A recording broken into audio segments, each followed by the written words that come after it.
UP उपचुनाव को लेकर के एक बड़ी खबर सामने आ रही है, जहां समाजवादी पार्टी और कांग्रेस के बीच सीटों का बंटवारा हो चुका है। 8 सीटों पर समाजवादी पार्टी तो 2 सीटों पर कांग्रेस लड़ेगी चुनाव। समाजवादी पार्टी और बीएसपी ने किया है कुछ चेहरों का ऐलान। बीजेपी ने अभी तक नहीं किया एक भी प्रत्याशी घोषित। तो आज से यूपी विधानसभा को लेकर के नामांकन की शुरुआत हो रही है। इसको लेकर के सियासी हलचल तेज हो चुकी है। सपा और बीएसपी ने कुछ चेहरों का ऐलान कर दिया। हालांकि बीजेपी ने अब तक एक भी प्रत्याशियों की घोषणा नहीं की है। कांग्रेस और सपा के बीच में 10 सीटों को लेकर के गठबंधन तय हुआ है। समाजवादी पार्टी 8 सीटों पर जहां चुनाव लड़ेगी, तो वहीं कांग्रेस गाजियाबाद खैर सीट से दांव चलेगी। और अब देखना होगा कि लोकसभा चुनाव के बाद से सपा का जलवा बरकरार है या बीजेपी कमल का कमाल दिखाएगी।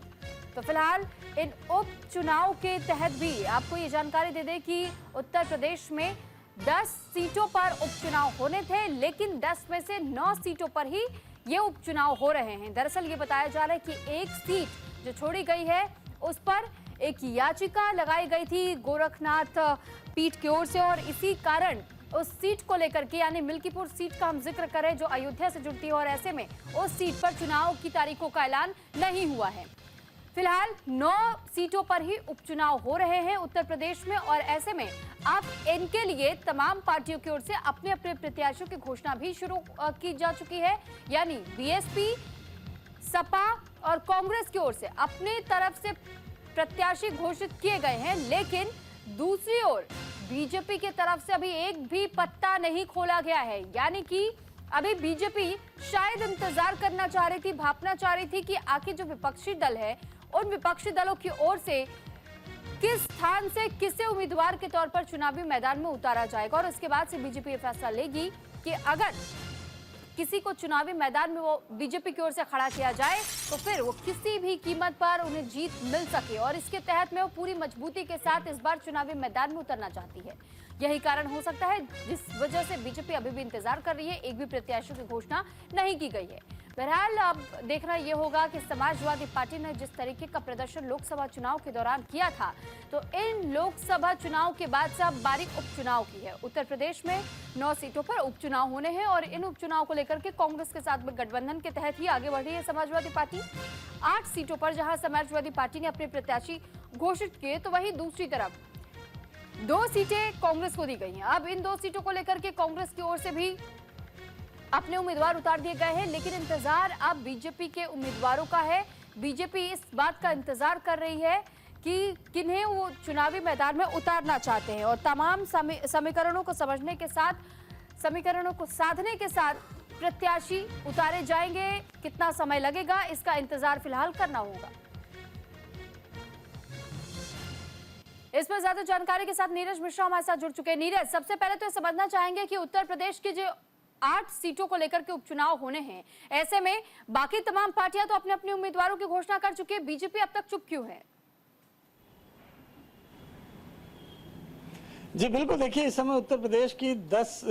9 सीटों पर उपचुनाव होने हैं। मिल्कीपुर पर उपचुनाव नहीं होगा क्योंकि कोर्ट से अभी परमिशन नहीं मिली है। तो जिन 9 सीटों पर उपचुनाव होना है उसको लेकर समाजवादी पार्टी यानी कि जो उनका इंडिया गठबंधन है वो पूरी तरह से तैयार हो चुका है, और अब तक उन्होंने अपने 7 प्रत्याशियों की घोषणा भी कर दी है, और 2 सीटें गाजियाबाद और खैर, ये 2 सीटें कांग्रेस के खाते में जा रही हैं। तो कांग्रेस के लिए भी खुशी की लहर है, कांग्रेस के कार्यकर्ताओं में खुशी की लहर है कि 2 सीटों पर उनको समाजवादी पार्टी का साथ मिल रहा है। क्योंकि उत्तर प्रदेश में सिर्फ 2 ही सीटें हैं अभी कांग्रेस के पास, एक आराधना शुक्ला मोना और दूसरा चौधरी वीरेंद्र। तो ये 2 सीटें, हो सकता है कुछ सीटें बढ़े, और इसलिए कांग्रेस कार्यकर्ता भी खुश हैं, समाजवादी पार्टी कार्यकर्ता भी खुश है। अब देखना ये होगा कि भारतीय जनता पार्टी और उनका एनडीए गठबंधन कब अपने प्रत्याशियों की घोषणा करता है। चूंकि एक सीट आरएलडी के कोटे में भाजपा ने दी है, और इसके अलावा निषाद पार्टी के राष्ट्रीय अध्यक्ष भी एक सीट मांग रहे हैं। तो अभी इसमें तालमेल नहीं बन पाया है सीटों का कि कौन लड़ेगा, इसलिए अभी सीटों में देरी हो रही है। लेकिन इतना जरूर है कि समाजवादी पार्टी और उनका गठबंधन इस चुनाव में अब उतर चुका है, और जिन 7 सीटों पर समाजवादी पार्टी ने घोषणा की है उसमें से 6 उम्मीदवार वो हैं जो कि यही एक कदम माना जा सकता है, यही एक प्रमुख बिंदु माना जा सकता है कि बीजेपी इसी वजह से अभी तक भी उम्मीदवारों की घोषणा नहीं कर पाई है क्योंकि सीट बंटवारे का फॉर्मूला तय नहीं हुआ है, या फिर एक ये भी कारण हो सकता है कि तमाम विपक्षी दलों का इंतजार बीजेपी करना चाह रही थी कि कौन कौन से उम्मीदवार कहां-कहां से उतारे जाएंगे और ऐसे में उनके खिलाफ मजबूत दावेदारी अपनी पेश करने के लिए बीजेपी को उस ओर भी विचार करना होगा क्योंकि लोकसभा चुनाव में परिणाम तो दिखाई दे चुके हैं। तो ऐसे में उपचुनाव के नतीजे वो नहीं चाहती कि बीजेपी के पक्ष से चला जाए।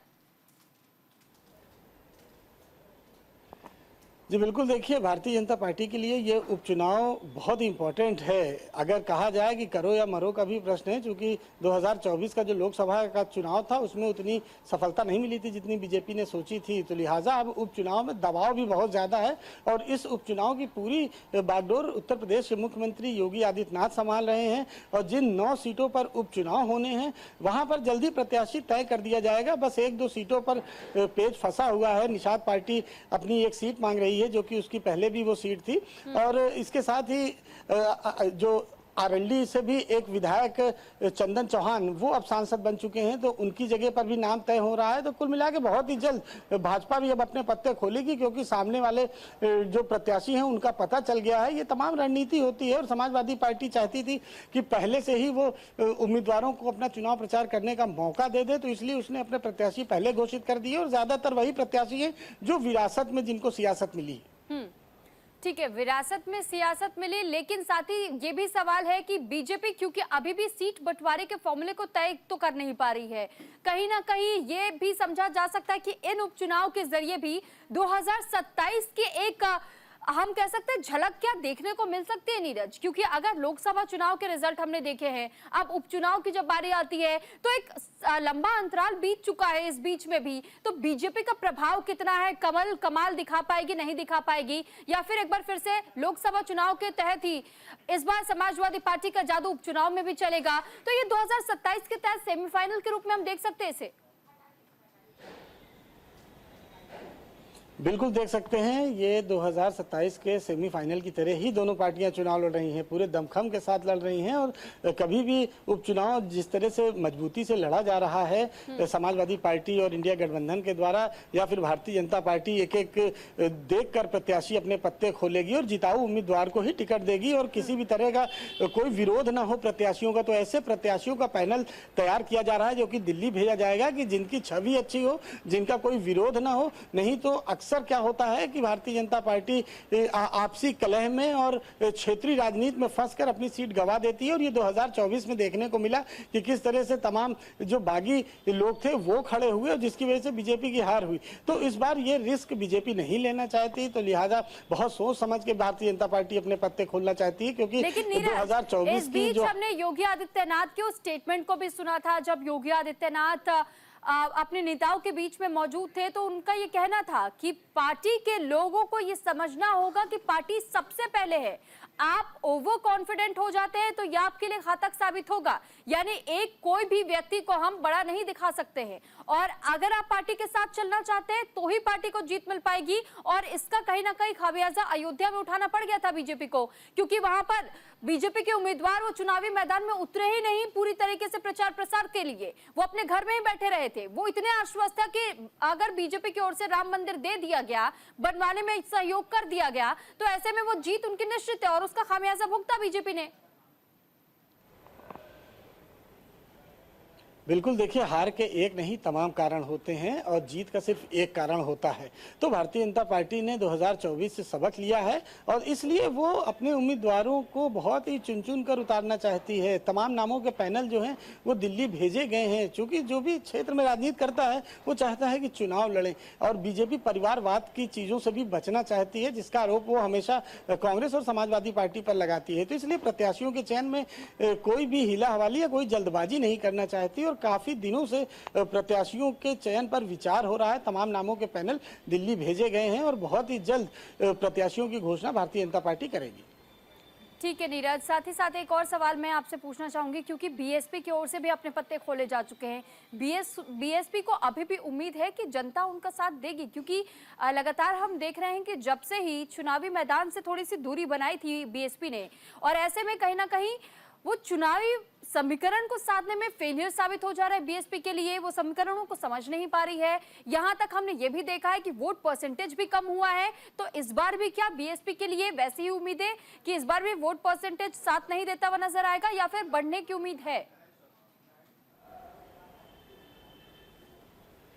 जी देखिए, उत्तर प्रदेश की अगर हम बात करें तो बहुजन समाज पार्टी का जो वोट बैंक है वो समाजवादी पार्टी की ओर खिसका जरूर है, लेकिन पूरी तरह से नहीं खिसका। अब बहन जी अपने पत्ते खोलेंगी, प्रत्याशियों को देखकर दोनों जो प्रत्याशी उतारेंगे, चाहे वो इंडिया गठबंधन हो या फिर एनडीए हो, क्योंकि उन्होंने दोनों से समान दूरी बना के रखी हुई है और इस बात की घोषणा उन्होंने कर दी है और किसी और से वो गठबंधन भी नहीं करेंगी, यानी अकेले ही चुनाव में उतरेंगी। बसपा गणित जरूर बिगाड़ सकती है समाजवादी पार्टी का और भारतीय जनता पार्टी का, तो उसी हिसाब से मायावती अपने प्रत्याशियों का चयन करेंगी और इसी तरह का चयन वो करती भी आई कि जहां जिताऊ प्रत्याशी ना भी हो तो वो हराने के लिए, उनके जो विरोधी हैं उनको हराने के लिए पर्याप्त हो। तो मायावती के पास इतना वोट बैंक जरूर है कि वो भले ना जीत सके, लेकिन हराने की कुव्वत उसमें जरूर है।